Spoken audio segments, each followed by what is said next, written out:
All of the murders were executed with a knife. No weapon, no automatic weapon or firearm is involved in any of these murders. Yes, some of the murders were, all the murders were grisly, some more grisly than others. One decapitation and 2 victims who sustained damage to the upper torso.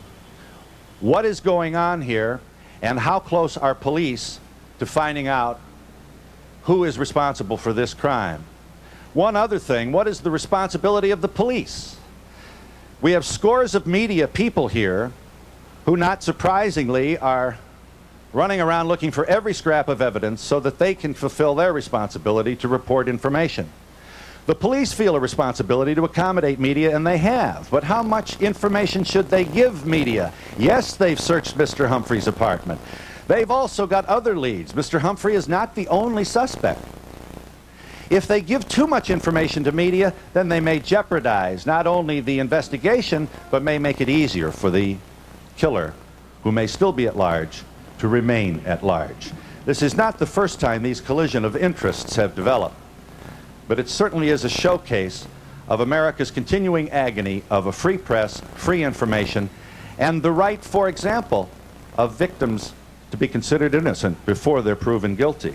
Suppose you're a relative of Edward Humphrey. What is media's responsibility to him, to his loved ones?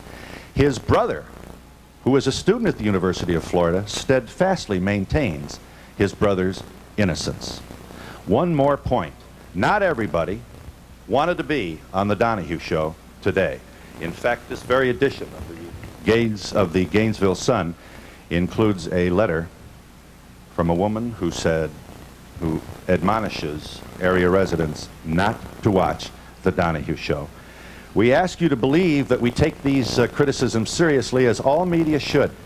We ask you also to believe that our motives here are no less honorable than are the scores of other media people here who believe it's their responsibility to give you as much information as they can. We also want to show you the pictures of the thoughtful people who are not panicked, who have suddenly discovered companionship with each other that they never knew was there. They are, I can assure you, steady as you go, calm, and as interested as you are in solving these cases. The editors of the Gainesville Sun declined to allow their own reporter to appear on our program, and who can blame them?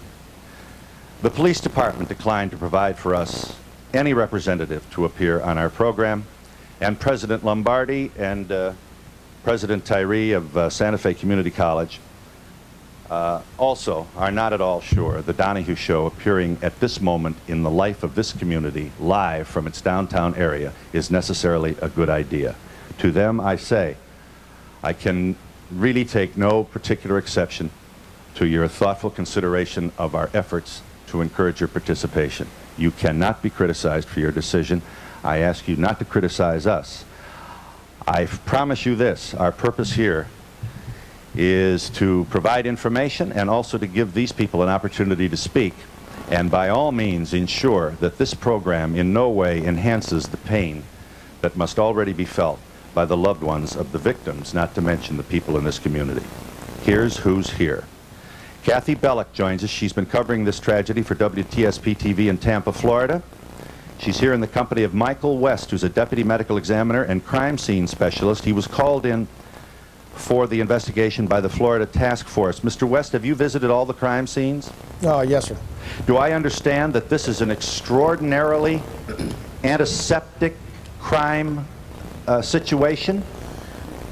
There's much less evidence than what we would anticipate to see. Do you have any fingerprints at all? Yes. Is it possible for you to say now whether the fingerprints are revealing or germane to the investigation?